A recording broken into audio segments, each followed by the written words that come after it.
अस्सलाम वालेकुम and welcome to episode 35 of कानूनदान्स वीकली केस लॉ बुलेटिन। हर वीक की तरह इस एपिसोड में भी हम लास्ट वीक में रिपोर्ट की गई मेजर जजमेंट्स को आप तक पहुंचाएंगे और उनमें डिस्कस किए गए मेन प्रिंसिपल्स को एनालाइज करेंगे। Lahore high court Nusrat Aftab versus Rabia Hussain and 4 others. इस केस के फैक्ट्स पर मेन सूट के साथ एक एप्लीकेशन फॉर टेम्परेरी इंजंक्शन भी फाइल की गई थी, जिसे ट्रायल कोर्ट ने डिसमिस कर दिया। अपेलेंट ने ट्रायल कोर्ट के इस फैसले के खिलाफ फिर हाई कोर्ट में एक अपील फाइल की। इस अपील को भी डिसमिस कर दिया गया और ट्रायल कोर्ट को ये डायरेक्शन दिया गया कि वो रिसीवर की अपॉइंटमेंट की एप्लीकेशन को 1 महीने के अंदर अंदर डिसाइड करे। ट्रायल कोर्ट ने ये एप्लीकेशन एक्सेप्ट कर ली, जिसकी वजह से अपेलेंट ने फिर से ये अपील फाइल की। इस केस में कोर्ट के सामने 4 मेन इश्यूज थे। पहला इशू ये था कि कोर्ट की जानिब से रिसीवर अपॉइंट करने की क्या रिक्वायरमेंट्स थी।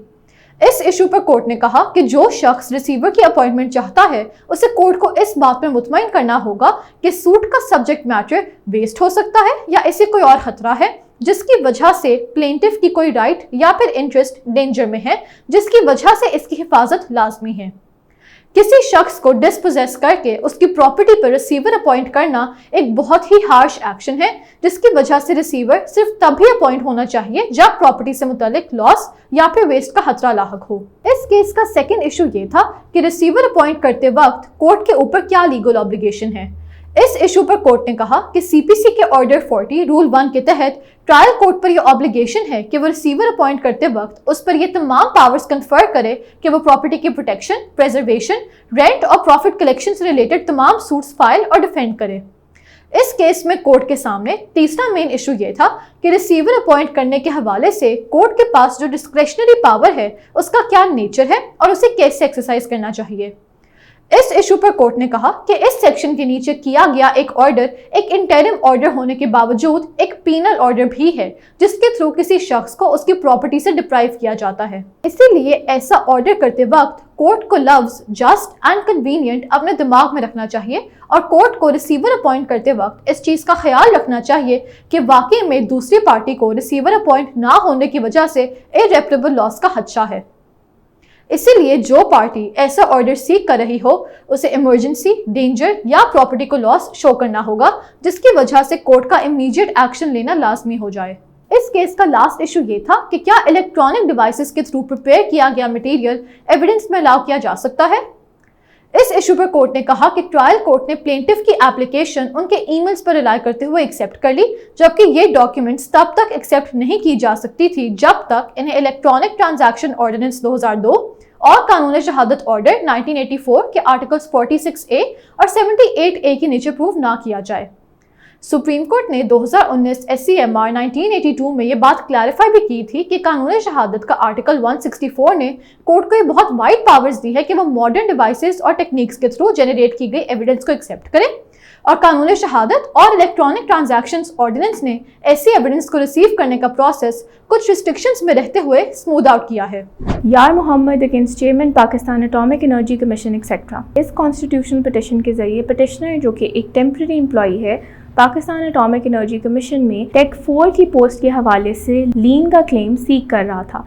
अब अदालत के सामने सवाल ये था कि क्लेम ऑफ टेम्परेरी एम्प्लॉयमेंट किस प्रिंसिपल के अंडर गवर्नड है और क्या ये टेम्परेरी एम्प्लॉई सिविल सर्वेंट की डेफिनेशन के अंडर फॉल करता है।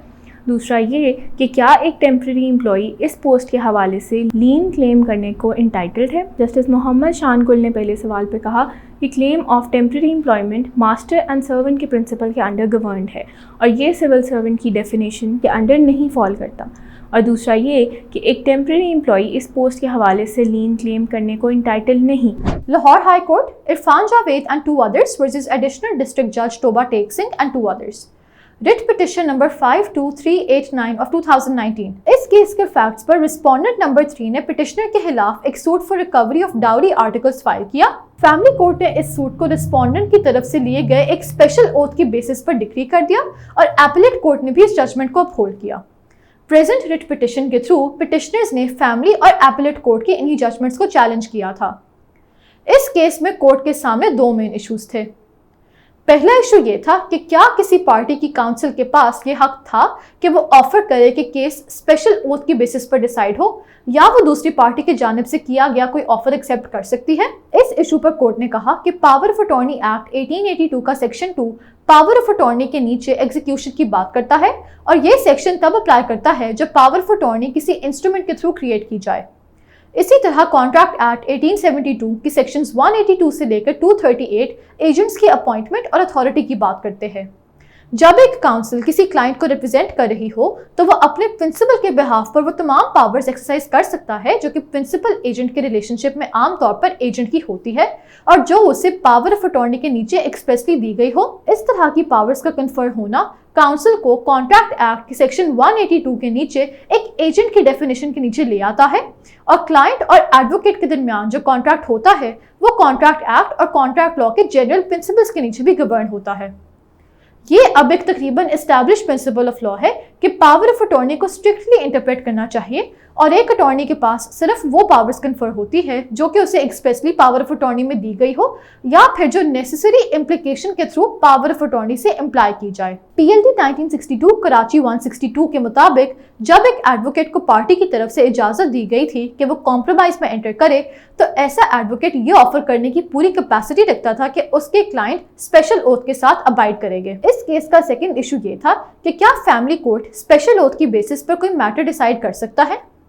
इस मौजू पर कोर्ट ने कहा कि इस चीज में कोई डाउट नहीं कि फैमिली कोर्ट्स एक्ट के सेक्शन 17 सबसेक्शन 2 की वजह से फैमिली कोर्ट्स पर ओथ्स एक्ट 1873 के सेक्शंस 8 से 11 अप्लाई होते हैं। कोर्ट ने कहा कि फैमिली कोर्ट्स एक्ट की इस प्रोविजन का मकसद था कि फैमिली डिस्प्यूट्स को जल्द अज जल्द सुलझाया जाए क्योंकि फैमिली डिस्प्यूट्स सिर्फ पार्टीज को ही नहीं बल्कि उनके साथ कनेक्टेड लोगों को जैसे कि पार्टीज के वालिदैन और बच्चों को भी इफेक्ट करते हैं। Amna Arshad against government of the Punjab etcetera. Petitioner और उनके हस्बैंड दोनों विजुअली इम्पेयर्ड पर्सन्स हैं और दोनों सिविल सर्वेंट्स हैं। पिटिशनर ने अपनी ट्रांसफ़र डिसेबिलिटी और वेडलॉक पॉलिसी के ग्राउंड्स पे सीख की जो कि डिपार्टमेंट ने डिसमिस कर दी। अब अदालत के सामने पहला सवाल ये था कि अगर terms and conditions of service का मैटर इन क्वेश्चन हो तो क्या writ for transfer of visually impaired civil servant maintainable है। दूसरा ये कि convention on the rights of persons with disabilities के क्या एम्स हैं। तीसरा ये कि रीजनेबल अकोमोडेशन का कॉन्सेप्ट जो CRPD में है क्या वो पाकिस्तान में भी फॉलो होना चाहिए। और आखिरी ये कि स्टेट ने ट्रीटी की जो प्रोविजन साइन की होती हैं क्या वो म्यूनिसिपल लॉ में इनकॉर्पोरेट हो जाती हैं। जस्टिस तारिक सलीम शेख ने पहले सवाल पे कहा कि ऐसी सिचुएशन में writ for transfer of visually impaired civil servant maintainable है क्योंकि वो पर्सन्स विद डिसेबिलिटीज़ के हवाले से interpretation of fundamental rights involve करती है। दूसरा ये कि CRPD का एम है कि वो full measure of human rights और fundamental freedoms for all persons with disabilities ensure करे। तीसरा ये कि रीजनेबल अकोमोडेशन का कॉन्सेप्ट जो CRPD में है वो पाकिस्तान में भी फुल स्पिरिट में फॉलो होना चाहिए क्योंकि हमने कन्वेंशन को रैटिफाई किया हुआ है। आखिरी ये कि स्टेट ने ट्रीटी की जो प्रोविजन साइन की होती हैं वो ऑटोमेटिकली म्यूनिसिपल लॉ में इनकॉर्पोरेट नहीं होती। 2022 CLC 920 मुनव्वर अली वर्सेस उमर दराज। इस केस के फैक्ट्स पर रिस्पोंडेंट ने specific performance, recovery of damages, cancellation और परमानेंट इंजंक्शन के लिए एक सूट फाइल किया। इस सूट के फाइल होने पर पिटिशनर ने फिर CPC के ऑर्डर 7 रूल 11 के नीचे एक एप्लीकेशन फाइल की। अलबत्ता पिटिशनर की जानिब से फाइल की गई ये एप्लीकेशन सिविल जज और एडिशनल डिस्ट्रिक्ट जज ने रिजेक्ट कर दी और पिटिशनर ने प्रेजेंट कॉन्स्टिट्यूशनल पिटिशन के थ्रू ही इन ऑर्डर्स को चैलेंज किया। इस केस में कोर्ट के सामने दो मेन इश्यूज रखे गए। पहला इशू ये था कि CPC के ऑर्डर 7 रूल 11 के नीचे प्लेंट के रिजेक्ट होने के क्या प्रिंसिपल्स थे। इस इशू पर कोर्ट ने कहा कि अब ये एक सेटल प्रिंसिपल ऑफ लॉ है कि एक प्लेंट को हिस्सों में रिजेक्ट नहीं किया जा सकता।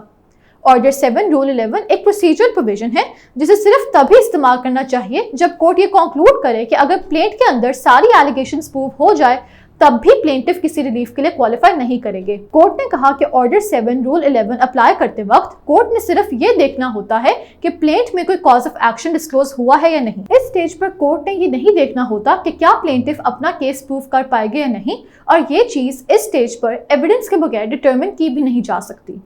और तो और सिर्फ ये कहना कि प्लेंटिफ का सूट लिमिटेशन एक्ट के तहत टाइम बार्ड है रूल 11D के तहत प्लेन को बार्ड एक्ट लॉ नहीं बनाता। वो इसलिए क्योंकि बार्ड एक्ट लॉ होने के लिए सूट किसी सब्सटैंटिव लॉ के नीचे बार्ड होना चाहिए ना कि लिमिटेशन की बेसिस पर। PLD 1963 SC 382 में भी सुप्रीम कोर्ट ने ये बात कंफर्म की थी कि सूट को सिर्फ टेक्निकल ग्राउंड्स पर नॉकआउट करना अवॉइड करना चाहिए। اور تو اور لمیٹیشن ایکٹ کے تحت لمیٹیشن کا سوال تو ایک mixed question of law and fact ہے جسے ایویڈنس لیے بغیر ڈیسائیڈ ہی نہیں کیا جا سکتا، اور اسی لیے لمیٹیشن کی بیسس پر آرڈر 7 رول 11 کے نیچے پلینٹ ریجیکٹ نہیں کی جا سکتی، کیونکہ لمیٹیشن کا ایشو کو ڈیسائیڈ کرنے کے لیے سوٹ میں ایویڈنس لینی پڑے گی۔ اس کیس کا سیکنڈ ایشو یہ تھا کہ کیا کورٹ آرٹیکل 199 کے تحت کنٹروورشل فائنڈنگز آف فیکٹ کے ساتھ مداخلت کر سکتا ہے۔ اس ایشو پر کورٹ نے کہا کہ 2011 SCMR 1073 اور PLD 2007 SC 45 کے تحت ہائی کورٹ اپنی کانسٹیٹیوشنل جورسڈکشن میں نیچے کورٹس کی جانب سے دی گئی کنکرنٹ فائنڈنگز آف فیکٹ کے ساتھ انٹرفیئر نہیں کر سکتا، یہ بہت لمیٹڈ طریقے سے کر سکتا ہے۔ اس جورسڈکشن میں ہائی کورٹ صرف یہ دیکھ سکتا ہے کہ کیس میں کوئی نان ریڈنگ یا مس ریڈنگ آف ایویڈنس تو نہیں ہوئی، یا پھر کوئی بھی فائنڈنگ ایویڈنس کے بغیر تو نہیں دی گئی۔ کانسٹیٹیوشنل جورسڈکشن میں ہائی کورٹ اس سے زیادہ انٹرفیئرنس نہیں کر سکتا۔ انہی دو ایشوز کی بیسس پر کورٹ نے یہ کانسٹیٹیوشنل پٹیشن ڈسمس کر دی۔ Mansab Ali against the state etcetera. Petitioner ایک لوکل رکشہ ڈرائیور ہے جس نے کمپلیننٹ اور اس کی بیٹی کے ساتھ ریپ کمٹ کیا۔ اس کے خلاف سیکشنز 365A، 392، 376(2), 376(3) PPC اور سیکشن 7 اینٹی ٹیررزم ایکٹ 1997 کے انڈر کرمنل کیس لاڈجڈ ہے۔ پٹیشنر نے اینٹی ٹیررزم کوڈ کے آرڈر کے خلاف کرمنل ریویژن فائل کی ہے اور اس کی application for the transfer of trial of case to ordinary court dismiss ہو گیا۔ اب سوال یہ تھا کہ ابڈکشن کے کیسز میں کیا سیکشن 365A PPC صرف کمیشن آف زنا کے سول پرپس کے لیے اٹریکٹ ہوتا ہے؟ جسٹس علی باقر نجفی اور جسٹس فاروق حیدر نے کہا کہ ابڈکشن کے کیسز میں سیکشن 365A PPC صرف کمیشن آف زنا کے سول پرپس کے لیے اٹریکٹ نہیں ہوتا۔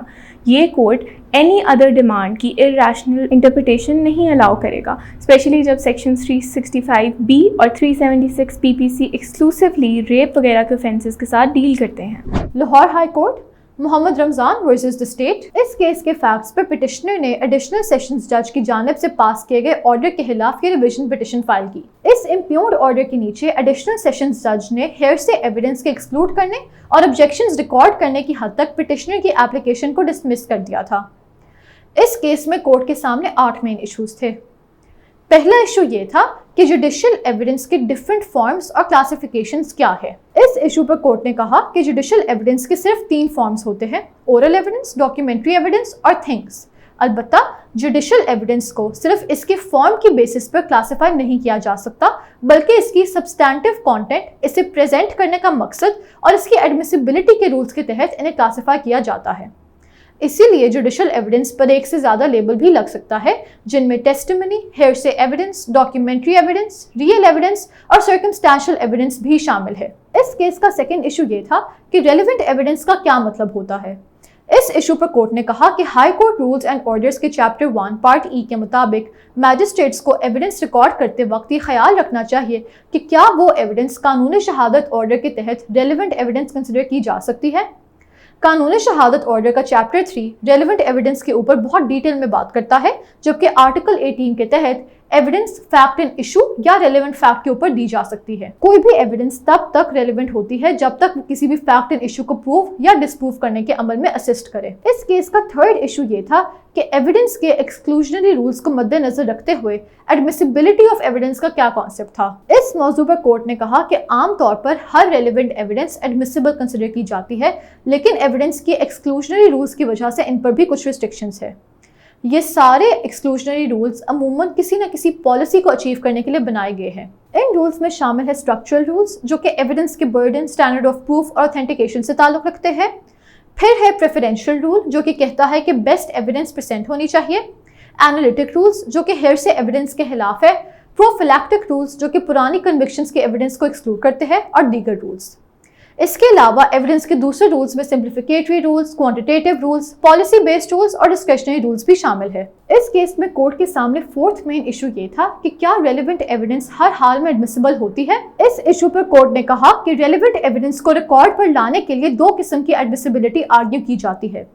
ایک ہے ملٹیپل ایڈمیسیبلٹی، جس کے تحت اگر ایویڈنس ایک پرپس کے لیے ایڈمیسیبل ہو تو یہ دوسرے پرپس کے لیے بھی ایڈمیسیبل ہوگی۔ دوسری قسم تھی کنڈیشنل ایڈمیسیبلٹی، جس کے تحت ایک پیس آف ایویڈنس دیکھنے میں تو ارریلیونٹ لگتا ہے، لیکن اسے کسی دوسری ایویڈنس کی لائٹ میں دیکھنا اسے ایڈمیسیبل بناتا ہے۔ اس کیس کا ففتھ ایشو یہ تھا کہ ریلیونس اور ایڈمیسیبلٹی میں کیا فرق ہے۔ इस मौजू पर कोर्ट ने कहा कि कानूनी शहादत के तहत रेलेवेंस और एडमिसिबिलिटी में बहुत फर्क है। एडमिसिबल एविडेंस वो एविडेंस होती है जो कि किसी लॉ के नीचे बार्ड ना हो और रेलेवेंट भी हो, जबकि रेलेवेंट एविडेंस वो होती है जो कि लॉजिकली केस से कनेक्टेड हो। अक्सर औकात रेलेवेंट एविडेंस एडमिसिबल नहीं होती। एविडेंस की रेलेवेंस एक मैटर ऑफ फैक्ट है, जबकि उसकी एडमिसिबिलिटी एक मैटर ऑफ लॉ है। एविडेंस ख्वाह कितनी ही रेलेवेंट क्यों ना हो, कोर्ट उसे तब तक अलाउ नहीं कर सकता जब तक वो एडमिसिबल ना हो। इस केस का 6th इशू ये था कि हेयरसे एविडेंस रेलेवेंट होने के बावजूद कब एक्सक्लूड की जा सकती है। इस इशू पर कोर्ट ने कहा कि हेयरसे एविडेंस तब एक्सक्लूड की जा सकती है जब सुनी सुनाई स्टेटमेंट्स की ट्रूथफुलनेस पर डाउट हो और जब इसे सही तरीके से क्रॉस एग्जामिन ना किया जा सके। इस केस का 7वां इशू ये था कि कोर्ट ऑफ लॉ में कौन से फैक्ट्स प्रूव या डिस्प्रूव किए जा सकते हैं। इस इशू पर कोर्ट ने कहा कि कोर्ट में 3 किस्म के फैक्ट्स को प्रूव या डिस्प्रूव किया जा सकता है। पहला है फैक्ट इन इशू, जो कि प्रिंसिपल या मेन फैक्ट भी कंसिडर किया जाता है। दूसरी किस्म के फैक्ट्स है रेलेवेंट फैक्ट्स, जिसे प्रिंसिपल फैक्ट इन्फर या इंप्लाई किया जाता है। और तीसरी किस्म के फैक्ट्स है कोलैटरल फैक्ट्स, जो कि विटनेस की कॉम्पिटेंस या क्रेडिबिलिटी को इफेक्ट करते हैं या फिर एविडेंस की एडमिसिबिलिटी को एस्टैब्लिश करने के लिए इस्तेमाल होते हैं। इस केस का आखिरी इशू ये था कि कोर्ट को एविडेंस की एडमिसिबिलिटी के हवाले से ऑब्जेक्शंस को कब और कैसे डील करना चाहिए। इस इशू पर कोर्ट ने कहा कि कोर्ट को एविडेंस की एडमिसिबिलिटी पर ऑब्जेक्शन उसके रेज होते साथ ही एड्रेस कर लेना चाहिए ताकि वो आगे प्रोसीड कर सके। एविडेंस पर ऑब्जेक्शंस को ट्रायल के एंड तक रिजर्व नहीं करना चाहिए, क्योंकि इस तरह अनरिलायबल एविडेंस रिकॉर्ड पर आकर गलत डिसीजन तक लीड कर सकती है। इसीलिए एविडेंस को जुडिशियल रिकॉर्ड में डालते वक्त कोर्ट को यह देखना चाहिए कि वो किस सवाल को आंसर कर रही है, उस पर क्या ऑब्जेक्शन लगाया गया है और इससे मुतालिक कोर्ट का क्या डिसीजन है। Reverend Jimmy Matthew against Bishop Peters and others. इस केस में पिटिशनर ने रिस्पोंडेंट की appointment as bishop of diocese of Peshawar by church of Pakistan को असेल किया। इस पर जस्टिस लाल जान खटक और जस्टिस मुसर्रत हिलाली ने कहा कि हाई कोर्ट अपनी कॉन्स्टिट्यूशनल जुरिस्डिक्शन इस नेचर के मैटर में सिर्फ तब एक्सरसाइज कर सकती है जब appointment in question contrary to statutory rules हो। ये डिटर्मिन होना रिक्वायर्ड था कि क्या एक केस मेड आउट था for issuance of a writ of quo warranto. ये मैटर चर्च को पर्टेन करता था, जो कि एक इंडिपेंडेंट एंटिटी थी, अपने इंडिपेंडेंट रूल्स और लॉ से regulated as provided by the constitution of the church of Pakistan. लिहाजा पिटिशन डिसमिस हो गई। 2022 CLC 902 Mohammad Faisal Babda versus election commission of Pakistan Islamabad. इस केस में पिटिशनर ने आर्टिकल 199 के तहत ECP या इलेक्शन कमीशन ऑफ पाकिस्तान के एक डिसीजन को चैलेंज करने के लिए कोर्ट की कॉन्स्टिट्यूशनल जुरिस्डिक्शन को इन्वोक किया। इस केस के फैक्ट्स पर ECP ने पिटिशनर के खिलाफ एक ऑर्डर पास किया, जिसमें कमीशन ने कहा कि नेशनल असेंबली के लिए नॉमिनेशन पेपर्स फाइल करते वक्त पिटिशनर ने एक फॉल्स एफिडेविट जमा कराया, जिसकी वजह से वो कॉन्स्टिट्यूशन के आर्टिकल 63(1)(c के नीचे अहल नहीं थे। उनके फॉल्स एफिडेविट जमा करवाने की वजह से कॉन्स्टिट्यूशन का आर्टिकल 63(1)(f) अट्रैक्ट होता है। उन्हें नेशनल असेंबली से विथड्रॉ किए गए तमाम बेनिफिट्स वापस करने होंगे और झूठे एफिडेविट की वजह से उनका सेनेट में इलेक्शन भी जायज नहीं कंसिडर किया जाएगा। इस केस में कोर्ट के सामने मेन इशू ये था कि क्या किसी दूसरे मुल्क की शहरियत रखने वाला शख्स मजलिस शुरा का मेंबर बन सकता है, और क्या महज दूसरे मुल्क की शहरियत खत्म करने का प्रोसेस स्टार्ट करना एक ऐसे शख्स को इलेक्शन के लिए अहल बना सकता है। इस इशू पर कोर्ट ने PLD 2018 SC 678 को साइट करते हुए कहा कि इलेक्शन कमीशन के सामने नॉमिनेशन पेपर्स के साथ अगर झूठा एफिडेविट फाइल किया जाए तो ऐसा एफिडेविट फाइल करने की पेनल्टी उसी तरह होगी जिस तरह सुप्रीम कोर्ट के सामने फॉल्स एफिडेविट फाइल करने की होती है। कोर्ट ने फिर यह भी कहा कि एक सेटल प्रिंसिपल है कि अगर पाकिस्तान के किसी शहरी ने दूसरे मुल्क की सिटीजनशिप हासिल कर रखी है तो वो तब तक मजलिस शुरा में इलेक्ट होने के लिए क्वालिफाई नहीं हो सकता जब तक वो उस दूसरे मुल्क की सिटीजनशिप खत्म ना करे। सिर्फ दूसरे मुल्क की सिटीजनशिप को खत्म करने का प्रोसेस स्टार्ट करना ही जरूरी नहीं था, बल्कि PLD 2019 SC 201 के मुताबिक नॉमिनेशन पेपर्स फाइल होने से पहले इस सिटीजनशिप का खत्म होना भी लाजमी था।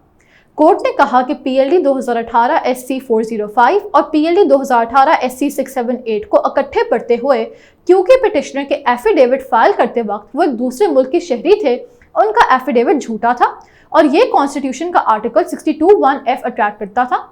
इस आर्टिकल और हबीब अकरम केस में सुप्रीम कोर्ट की जजमेंट के तहत कमीशन ने सही तौर पर पिटिशनर को पूरी लाइफ के लिए डिस्क्वालीफाई किया, क्योंकि सुप्रीम कोर्ट की जजमेंट को इफेक्ट देना कमीशन पर लाजमी था।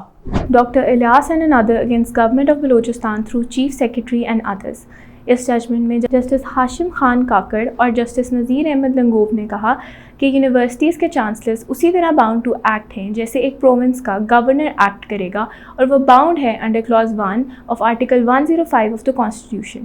Section 15(1) of the Bolan university of medical and health sciences act 2017 18th amendment کی اسپرٹ کو بالکل ڈسریگارڈ کرتا ہے اور کانسٹیٹیوشن کے آرٹیکل 105 کے وائلیشن میں ہے۔ یہ کنٹینشن ڈیوائڈ آف فورس تھی کہ governor while working under statute bound نہیں تھا to act on the advice of the provincial government, لہٰذا کانسٹیٹیوشنل پٹیشن الاؤ ہو گئی۔ اور اس کے ساتھ ہی آج کا بلیٹن یہیں ختم ہوتا ہے۔ آپ سے ملاقات ہوگی انشاءاللہ اگلے ہفتے کچھ نئے کیسز کے ساتھ۔